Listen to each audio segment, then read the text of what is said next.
Hi friends, welcome to my stories. எப்படி ஷோரா உங்களுக்கு பிடிக்கும். ஸோ லைக் பண்ணுங்கள், ஷேர் பண்ணுங்கள், சப்ஸ்கிரைப் பண்ணுங்கள். டுடே ஸ்டோரி இஸ் பேராசை பெருநஷ்டம்.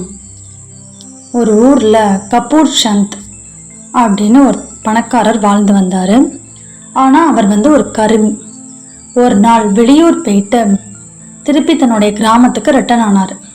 அப்போ அவருடைய வீடே பத்தி எரியுது.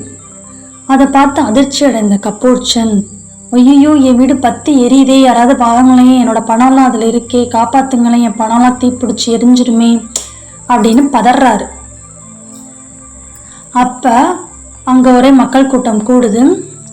அதில் ஒருத்தன் நான் பக்கத்து கிராமத்தை சேர்ந்தவன் பட்லு, நான் உங்கள் பணத்தை காப்பாற்றி கொடுக்குறேன், ஆனால் அதுக்கு ஒரு நிபந்தனை, நான் விரும்பிய பணத்தை தான் உங்களுக்கு தருவேன், ஓகேவா அப்படின்னு கேட்குறான்.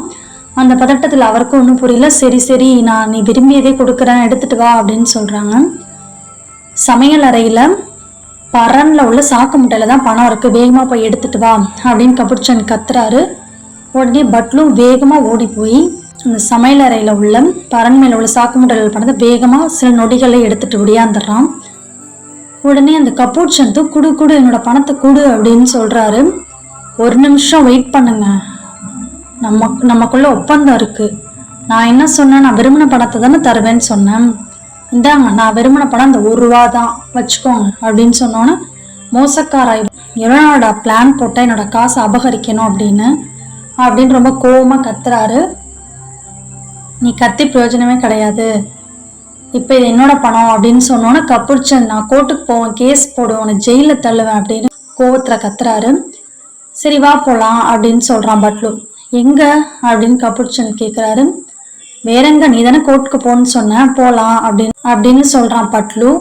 உடனே 2 பேரும் கோர்ட்டுக்கு போகிறாங்க. நீதிபதி முன்னாடி வழக்கு விசாரணைக்கு வருது. நடந்த விஷயத்தெல்லாம் சொல்கிறாங்க 2 பேரும். உடனே நீதிபதி பட்லுவை நோக்கி, உன்னுடைய சாக்கு மூட்டை பணத்தை நீ கபூர் சந்தை உடனே கொடு அப்படின்னு சொல்கிறாரு. என்ன சொல்கிறீங்க, நான் விரும்பின பணத்தை தானே கொடுக்கணும்னு சொல்லியிருந்தேன், அதான கண்டிஷன் அப்படின்னு சொன்னோன்னா, ஆமாம் நானும் அதுதான் சொல்கிறேன், நீ விரும்பின பணம் இந்த சாக்கு மூட்டை பணத்தை தான் நீ விரும்பின, ஸோ அந்த சாக்கு மூட்டை பணத்தை நீ கபூர் சந்தை கொடு, அந்த ₹1 நீ அவட்டேருந்து வாங்கிக்கோ அப்படின்னு சொன்னோன்னா, இது அநியாயம் அப்படின்னு சொல்கிறான் பட்லு. உடனே நீதிபதி, கொடுக்குறியா இல்லை கடுங்காவல் தண்டனையை அனுபவிக்கிறியா அப்படின்னு கேட்குறாரு. உடனே அவன் கபூர் சந்தை, இந்தாங்க உங்கள் பணம் அப்படின்னு சொல்கிறான். அந்த ₹1 வாங்கிக்கிறான். உடனே பட்லு, இதுதான் எனக்கு கிடைச்ச பணமா அப்படின்னு கேட்குறான். கபூர் சந்த், உன் பேராசையால் நீ பெருநஷ்டம் அடைஞ்சிட்ட அப்படின்னு சொல்கிறார். ஸோ ஃபைனலி பேராசை பெருநஷ்டம். தேங்க்யூ.